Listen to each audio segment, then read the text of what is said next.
Selamat ya, karena sudah punya rencana untuk menikah. Oke ya, paling nggak ada rencananya Ya. itu udah.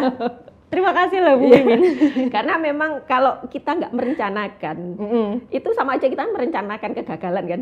Nah, kalau sekarang kita merencanakan untuk pernikahan dan kita memikirkan bahwa ada biaya di sana, ada sejumlah rupiah di sana, maka itu adalah sebuah langkah yang bagus. Aku secara pribadi tidak menyarankan, lebih baik punya rekening yang memang dikhususkan untuk itu, tapi masing-masing. Kita benar-benar memang harus sadar bahwa hidup kita itu tidak tentang hari ini atau besok, tapi masih panjang. Siapa jadi tahu itu boleh-boleh aja umroh itu. Ternyata dapat jodoh sultan dan soleh. Iya, jadi nggak usah lagi mikirin tuh. Iya, aku harus nyiapin berapa. Niat awalnya itu kan memang untuk saling membantu, saling support. Kalau kemudian ada yang salah satu yang tidak amanah kan jadinya berantakan semua nanti.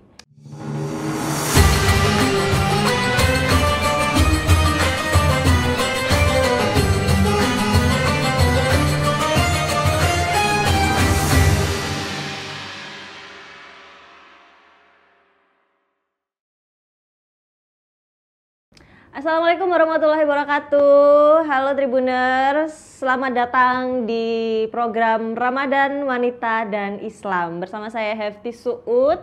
Dan sekarang di studio Tribun Network sudah kedatangan Bu Mimin Susanto, seorang perencana keuangan keluarga. Selamat datang Bu Mimin. Terima kasih sudah diundang lagi. Iya, harus ini ada Bu Mimin di sini. Tapi di sekarang saya mau nanya, ini semi deep talk gitu sih sebenarnya. Apa ini? Karena ini mau ngomongin karena programnya kan wanita dan Islam gitu ya. Nah ini mungkin bermanfaat untuk saya sebagai wanita dan mungkin wanita-wanita lain gitu ya yang nonton podcast ini gitu ya. Mau ngomongin soal uang tabungan gitu ya.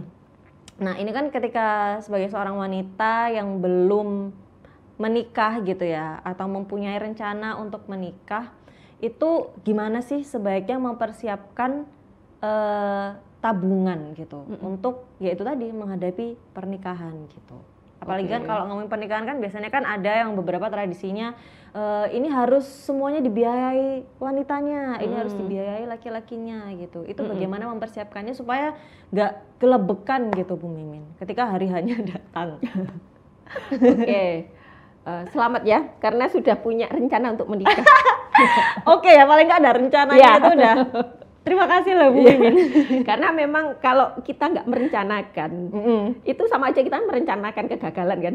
Nah, kalau sekarang kita merencanakan untuk pernikahan dan kita memikirkan bahwa ada biaya di sana, ada sejumlah rupiah di sana, maka itu adalah sebuah langkah yang bagus. Gitu kan? Ya. Terima kasih Bu Mimin ya. Berarti paling nggak punya rencana lah ya, walaupun pasangannya enggak. Walaupun belum tahu nih mau sama siapa dan kapan. Iya. Bisa saja kan besok ketemu langsung Bisa jadi ya. Kita kan nggak pernah tahu ya tentang makanya jodoh. harus direncanakan. Ya. Jadi ketika kita sudah punya income, ya mulailah memiliki rencana-rencana. Rencana-rencana ini kan banyak ya. Setiap orang pasti punya impian. Nah, impian akan tetap menjadi impian kalau kita tidak menjadikannya itu sebuah rencana keuangan. Nah, rencana keuangan ini seperti apa? Jadi misalnya impian kamu kan ingin menikah. Nah dari situ kalau kita ngobrol untuk menjadikan sebuah rencana keuangan, itu maka harus ditanyain kamu pengen menikahnya konsepnya yang kayak apa? Misalkan kayak gitu ya. Mau menikahnya seberapa mewah atau di mana atau hanya intimate party atau mau gede-gedean, mau di gedung atau hanya di misalnya di taman atau hanya pergi ke KUA aja terus makan-makan. Nah, itu kan semua kan sesuai di plannya itu, di rencananya kan. Nah, kemudian kan dari situ nanti akan muncul angka. Misalnya kalau kita pingin nikah intimate party itu kira-kira butuh biayanya sekarang ini berapa juta. Terus kita perkirakan kira-kira mau menikahnya berapa tahun lagi, misalnya gitu ya. Nah kemudian nanti kita bisa hitung future value-nya. Oke, future value. Itu nanti ada rumusnya sih, banyak tuh, kita tinggal cari aja di Google. Gitu ya. Gimana cara ngitung future value gitu kan. Nah, dari situ nanti akan ketemu nilai masa depannya berapa. Future value kan nilai masa depannya berapa. Misalnya 5 tahun lagi berapa, 10 tahun lagi itu berapa. Nah, dari situ nanti kita akan tahu kira-kira berapa yang harus kita tabung setiap bulan misalnya, atau setiap saat, sehingga kita bisa memenuhi nilai yang kita inginkan itu. Oke. Gitu. Baru setelah itu kita bisa milih kita taruhnya di mana. Karena kan kalau jangka waktunya pendek, misalnya maksimal 3 tahun, ya kita nggak bisa milih ditaruh di instrumen tabungan yang terlalu berisiko. Ya taruh aja di rekening tabungan biasa. Ya. Atau kalau udah kenal reksadana ya taruh di reksadana pasar uang misalnya gitu. Ya. Nah, itu kan lebih aman semua, dua instrumen itu kan artinya tidak ada fluktuasi. Gitu. Nah, kalau di kira-kira kisaran 3 sampai 5 tahun ya kita masih bisa lah misalnya taruh di logam mulia. Habis kumpul-kumpulin nanti kita beliin logam mulia. Kumpul-kumpulin beliin logam mulia kayak gitu. Atau ya taruh aja juga di reksadana, misalnya pendapatan tetap atau reksadana pasar uang yang kalau mau tetap main aman. Nah, tapi kalau jangka waktunya lebih dari 5 tahun, kita ya bisalah pilih yang agak berisiko dikit, karena kita mengharapkan juga terbantu dari hasil investasinya. Kayak gitu. Apa tuh yang berisiko dikit tuh maksudnya gimana? Tetap berisiko. Ya, tapi hasilnya agak lebih tinggi. Misalnya reksadana saham. Atau ya di saham langsung. Gitu. Terus logam mulia sebenarnya agak berisiko juga ya, tapi ya tidak terlalu seperti saham maupun reksadana saham. Kayak gitu. Itu tadi untuk yang misalnya kalau jangkanya panjang ya, di atas 5 tahun. Kalau di bawah itu sebaiknya disimpan aja di rekening gitu ya. Betul. Berarti penting ya Bu Mimin ya untuk ketika kita sudah bekerja gitu ya, langsung punya kepikiran kayak sepertinya aku mau menikah gitu. Walaupun nggak tahu gitu pasangannya siapa dan kapan gitu ya. Oke. Paling nggak kita punya uangnya, kita punya tabungan gitu ya. Oke, baik. Jadi sebenarnya nggak halu-halu banget gitu ya. Ketika udah bekerja, terus ini aku mau nabung buat nikah, kapan nikahnya? Nggak tahu gitu. Tapi ya udah, yang penting punya rencana tadi yang Bu Mimin bilang. Nah, itu case-nya ketika seorang wanita itu bener-bener single girl gitu ya, bener-bener dia tidak punya pasangan. Nah, ketika dia sudah punya pasangan dan berencana untuk menikah, itu apakah untuk mempersiapkan pernikahannya, mempersiapkan tabungan untuk pernikahannya itu caranya akan berbeda atau sama aja sebenarnya Bu Mimin? Mungkin kalau dia sudah punya pasangan, kan itu tinggal dibicarakan bersama ya. Jadi kan diskusi. Komunikasi lagi penting. Kembali lagi maunya yang kayak apa? Mau pernikahan sederhana, atau yang besar-besaran, atau seperti apa. Itu kan karena nanti ada di dana yang dibutuhkan kan. Jadi makanya harus dibicarakan kayak gitu, seperti apa dan berapa kebutuhannya. Nah, kemudian kan masing-masing ambil bagian, kira-kira mau ambil 50-50 atau bagaimana. Intinya masing-masing punya tabungan. Penting gitu. Ya. Penting. Nggak boleh salah satunya aja ya. Iyalah. Baik. Karena itu kan rencana hari bersama. Gini loh ya, hari gini soalnya ya. Karena kan pernikahan itu rencana bersama ya. Jadi sebaiknya juga mempunyai tabungan bersama. Nah, kalau ngomongin tabungan bersama, apakah itu artinya mereka buka rekening bersama gitu Bu Mimin? Atau rekening sendiri-sendiri juga sebenarnya nggak masalah gitu? Rekening bersama sih sebenarnya ya boleh-boleh aja ya. Tapi kalau aku secara pribadi ya tidak menyarankan, lebih baik punya rekening yang memang dikhususkan untuk itu tapi masing-masing. Berarti dipegang sendiri-sendiri ya tabungannya. Karena ini kan juga masih belum ada ikatan dan ini kan masih proses ya, gitu. Sambil mengenal masing-masing ya. Jadi ya aku saranin sih punya tabungan sendiri-sendiri masing-masing. Oke. Nah, ketika nabung sendiri-sendiri, karena aku biasanya sering lihat di medsos gitu ya, ada yang mereka ngebagiin nge-share gitu kalau mereka nabung bareng-bareng terus dicatat gitu. Jadi kayak si cowoknya nabung berapa, si ceweknya nabung berapa. Itu apakah penting juga Bu Mimin membuat catatan kayak gitu, jadi supaya ke tracking nih kayak oh bener-bener pacarku nabung nih berarti ya, gitu. Kalau nah itu kan kalau nabung bareng kan akhirnya kan harus seperti itu kan. Ya, tapi kan kalau misalnya kita punya rekening masing-masing itu kan berarti kan ya tanggung jawab masing-masing. Sebenarnya dari situ itu nanti kita akan tahu masing-masing itu seperti apa. Oh jadi bisa gitu ya. Seleksinya itu dari ya itu tadi gitu. Bagaimana dia mempersiapkan untuk rencananya itu tadi ya Bu Mimin ya. Jadi mau dibikin catatan atau nggak dibikin catatan ya terserah gitu. Terserah sebenarnya. Iya. Gitu. Mau dibikin ya silakan kalau misalnya memang tadi rekening bersama. Oke. Nggak dibikin pun ya nggak apa-apa karena kan balik lagi ke komitmen masing-masing ya. Makanya kan lebih baik sebenarnya punya sendiri-sendiri karena itu berangkatnya dari komitmen tadi kan. Iya. Berarti kan tidak perlu misalnya setiap saat diketahui bersama, tapi kan kalau punya komitmen pasti akan dipenuhi. Bisa membangun trust juga ya ternyata ya dari situ ya. Iya. Oke, baik. Nah, kalau untuk cara nabungnya itu gimana Bu Mimin? Apakah ada kayak tips and trick gitu untuk menabung gitu? Ya, jadi kan kita kembali lagi ya, aku nggak akan bosan-bosan ngingetin bahwa ketika kita punya income gitu kita kan harus bagi ke 4 pos besar itu kan. Ya. Untuk sedekah, sosial dan lain-lain itu kan kira-kira 10%. Kemudian untuk tabungan dan investasi kan 20%. Kemudian kalau kita masih sudah punya kewajiban hutang itu 30% maksimal untuk cicilan. Kemudian sisanya untuk konsumsi. Nah, semoga 30%-nya ini belum ada ya, sehingga bisa untuk nambah tabungan. Sehingga kita bisa nabung lebih dari 20%. Sehingga kan kalau kita punya impian selain impian untuk dana pernikahan, kita masih bisa mewujudkan untuk yang lainnya. Oke. Nah, ini untuk menabung ini sebenarnya susahnya itu kan adalah di mindset gitu ya Bu Mimin ya. Apalagi kalau dari kecil gitu kita tidak terbiasa untuk melakukan itu gitu. Nah, lantas apakah memungkinkan gitu ya ketika dia sudah berusia katakanlah 20 tahunan gitu dia baru aware untuk menabung, itu apakah gimana cara membentuk mindsetnya itu? Atau apakah itu akan terbentuk sendiri ketika nanti kepepet gitu?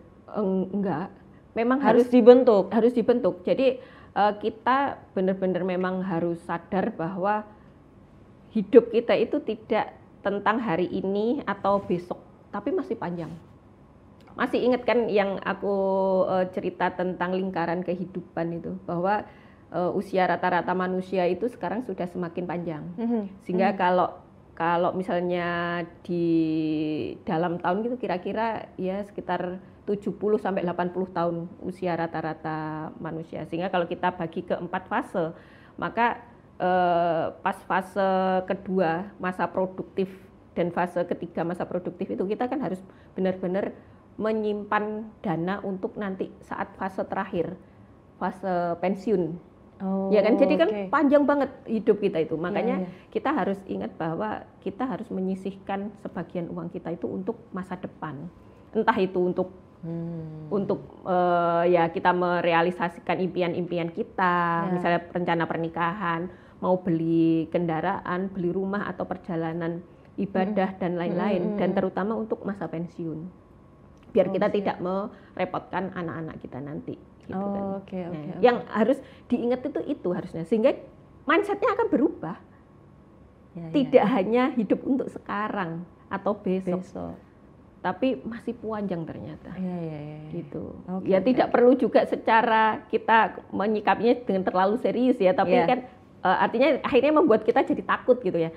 Tapi bahwa itu kenyataannya itu kayak gitu, sehingga pelan-pelan kita bisa merubah mindsetnya ya. Gitu. Untuk nggak terlalu di masa produktif ini kita bekerja keras dan cerdas, tapi kita harus menyisihkan sebagian dana kita untuk masa depan. Oke. Nah, misalnya kalau tadi kan ngomongin tabungan pernikahan ya. Terus ternyata setelah beberapa waktu tiba-tiba kayak aku pengen umroh gitu. Atau pengen haji gitu kan. Ternyata kayaknya ini di tabungan kayaknya ada uangnya gitu. Tapi pasangannya nggak ada gitu. Apakah nggak apa-apa gitu tuh kayak apa ya? Nyelentung gitu tiba-tiba. Awalnya itu disiapkan untuk pernikahan, tiba-tiba punya keinginan lain. Apakah itu nggak apa-apa gitu? Kalau menurutku sih nggak apa-apa. Oke. Bisa mungkin kan dengan perjalanan ibadah umroh itu kan membuat hati lebih tenang, kemudian berdoa dan insya Allah kan lebih diijabah kayak gitu kan. Nah di sana banyak-banyaklah berdoa. Berdoa misalnya mohon jodoh, jodoh yang baik pasti ya. Terus kemudian minta untuk rezeki, sehingga nanti kan mungkin insya Allah ketika kembali lagi ke tanah air dan mulai istilah beraktivitas kembali kan usaha kita kan jadi lancar, tiba-tiba ketemu jodoh, tabungan kita menjadi lebih banyak dan lain-lain. Siapa tahu itu boleh-boleh aja umroh ternyata dapat jodoh sultan dan soleh. Iya, jadi nggak usah lagi mikirin tuh. Aku harus nyiapin berapa. betul. Nah, ini menarik nih kalau ngomongin soal umroh ya, karena siapa tahu bisa menjadi pembuka jalan untuk kebaikan, termasuk jodoh yang baik juga gitu. Nah, sekarang kan kalau saya lihat nih di beberapa bank itu kan punya kayak tabungan haji atau umroh, Bu Mimin. Nah, itu worth it nggak sih untuk diikuti gitu? Mengikuti tabungan haji umroh di bank gitu. Itu worth it nggak menurut Bu Mimin? Aku bilang sih tergantung setiap orang ya. Jadi kalau sebenarnya kita misalnya ambil tabungan haji umroh di bank itu kan membuat kita kayak punya kewajiban, ya kan. Terus itu kan kita ketika kita nabung misalnya tabungan haji kita kan ambil porsinya. Jadi misalnya untuk satu porsi di awal itu adalah 25 juta misalnya. Kita kan akhirnya dapat, kita akan berangkat sekian tahun lagi. Nah nanti kita tinggal nabung untuk melunasi berapa tahun lagi itu. Artinya kan itu sebenarnya membantu kita agar kita memiliki rencana pasti. Ya kan, misalnya kita dapat porsi berangkat haji itu 10 tahun lagi misalnya. Sehingga kan berarti kan waduh aku berarti harus memenuhi dan melunasi biaya hajiku itu berarti 10 tahun lagi. Artinya kita harus rajin nabung. Nabung juga. Iya kan. Berarti menjadi, karena kita udah punya kursinya ini. Iya. Jadi alat bantu gitu ya. Iya. Kalau kita ikut tabungan haji di bank gitu ya. Jadi udah ada yang ngaturin gitu ya, Bu Mimin ya. Iya. Oke. Nah, kalau untuk nabung ini apakah ikut arisan itu juga termasuk nabung, Bu Mimin? Kalau arisan itu kan sebenarnya kayak ada beberapa orang, entah itu sesama keluarga atau tetangga atau teman gitu ya. Itu kan seperti kayak tabung renteng. Ya kan, jadi misalnya ini yang mau berangkat siapa dulu. Jadi ini kan bersama-sama nanggung renteng bersama untuk berangkat kayak gitu. Jadi kalau memang mau ikut yang arisan kayak gitu, saranku ya dengan orang-orang yang kita kenal. Misalnya yaitu tadi keluarga besar kita atau tetangga sekomunitas kita, misalnya di satu masjid. Jamaah masjidnya punya arisan haji kayak gitu, atau pertemanan. Jadi kalau misalnya itu ikut arisannya orang-orang yang tidak kita kenal ya arisan online gitu itu ya, beresiko ya kalau kayak gitu. Baik. Kalau yang idealnya arisan tuh sebenarnya modelnya itu seperti apa sih, Bu Mimin? Karena kan kadang orang cuman ya wis ikut arisan soalnya nanti kan diputer akhirnya terus dapet gitu kan. Tapi kan nggak bener-bener tahu gitu. Idealnya tuh gimana sih sebenarnya arisan itu? Yang pasti yang paling utama ya kita yakin bahwa yang kita ikuti ini dan orang-orang yang ikut bersama kita itu orang-orang yang amanah kan. Karena kan ini saling menanggung dan kira-kira siapa yang mau berangkat duluan. Apakah karena berdasarkan usia misalnya atau karena berdasarkan pertimbangan kesehatan dan lain-lain, siapa duluan kayak gitu toh. Nah, akhirnya itu terus kalau mekanisme secara ininya sih tergantung masing-masing sih. Ya kan, jadi kan ini dana ini dikumpulkan, siapa duluan yang berangkat. Kayaknya yang penting itu yang Bu Mimin bilang tadi ya, kita tahu kita arisan tuh sama siapa-siapa aja. Karena kan kita butuh kepercayaan. Karena niat awalnya itu kan memang untuk saling membantu, saling support. Kalau kemudian ada yang salah satu yang tidak amanah kan jadinya berantakan semua nanti. Iya, betul. Jadi penting ya untuk tahu siapa-siapa aja orangnya kalau kita mau menabung pakai cara arisan gitu. Boleh dibilang gitu ya Bu Mimin ya? Nabung dengan cara arisan tuh. Tapi sebenarnya sih aku tidak menyarankan ya. Oh, oke. Takutnya kan nanti misalnya maaf nih ya, yang ada yang salah satu mungkin usianya tidak panjang misalnya gitu kan. Nanti kira-kira siapa yang menanggung kayak gitu kan. Risikonya terlalu besar. Terlalu besar gitu. Kalau aku secara pribadi tidak menyarankan. Jadi lebih baik yang tabungan haji itu tadi. Tabungan haji itu ya, atau kita karena itu kan bisa dialihkan nanti ke ahli waris. Betul. Kan gitu. Betul. Jadi itu kan lebih pasti. Oke. Tapi harus benar-benar itu tadi ya, mengatur keuangan sih dari awalnya. Karena kan kalau ikut di bank itu juga uang yang kita masukin ke tabungan haji itu kan nggak bisa dipakai untuk ngapa-ngapain kan. Setauku sih gitu ya Bu Mimin ya. Oke, jadi penting untuk merencanakan keuangan itu tadi sejak punya penghasilan gitu. Karena harus diingat kembali bahwa perjalanan ibadah ke tanah suci itu kan syaratnya kan mampu. Kan kita nggak harus kemudian memampukan diri. Iya. Gitu. Jadi yang harus tetap diingat adalah syaratnya mampu. Oke, baik. Jadi penting ya nabung. Yang penting kayaknya nabungnya dia. Entah itu nanti rencananya akan dipakai menikah, atau dipakai haji, atau dipakai umroh. Karena kan semuanya tujuannya baik gitu ya Bu Mimin ya. Jadi penting nabung untuk wanita-wanita di luar sana gitu ya. Betul. Dan nggak halu loh ternyata merencanakan keuangan pernikahan sejak kita masih single gitu ya. Belum ada pasangan. Sejak kita punya income ya kita harus merencanakan segala sesuatunya sebenarnya. Oke, baik itu ya. Biar uang yang kita dapatkan apalagi kalau masih single ya. Akhirnya kan kalau nggak ada rencana itu bisa nanti entah hilang kemana. Oh betul.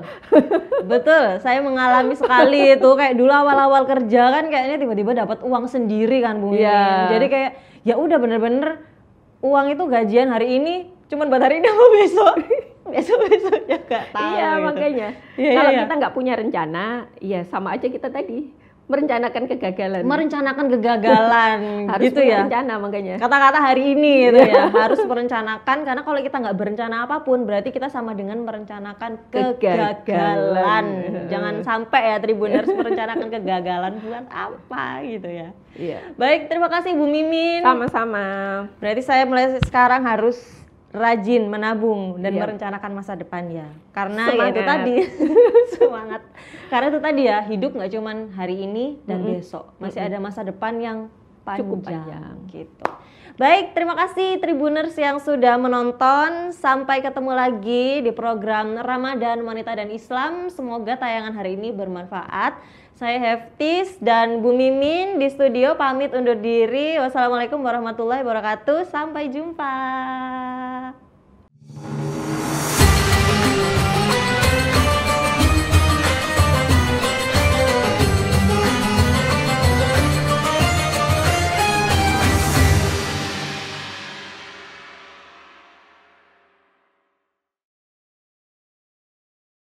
Download Tribun X sekarang. Menghadirkan lokal menjadi Indonesia.